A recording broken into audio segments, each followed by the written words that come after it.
Dwi ar yn ffordd I Ynys I siarad efo'r RSPB ynglŷn â'i cynlluniau nhw I gyflwyno ffi parcio yn y maes parcio sy'n mor boblogaidd efo pobl o Ynys Môn a Thu Hwnt. Cynllun yr RSPB ydy cyflwyno tal o 5 punt I barcio yno.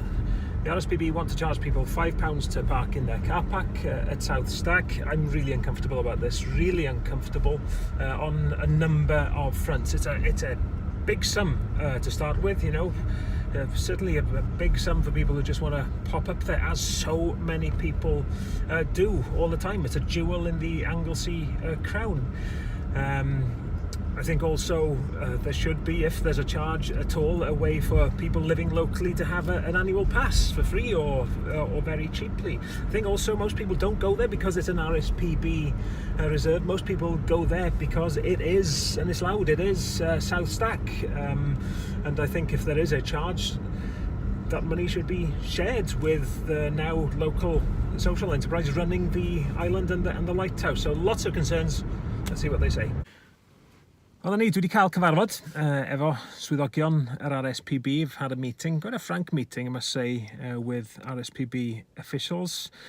They explained, you know, their thinking that need to bring in additional funding in order to make the reserve here, the facilities here sustainable. I understand all of that. Problem I have, as I explained to them, was the scale of the charge they want to introduce, and the fact that it makes no that it does not recognise that this is an important facility locally here on Anglesey. Always has been. This is a place that people come because it is special, something almost spiritual about coming to South Stack. So I've asked them to think again about how they can show that they understand the context, the importance of this place to Anglesey, and how to make it not totally free but very cheap for people living on locally, people from Anglesey, to still come here to enjoy. Let's see what they say. Something's got to change from what's on the table now.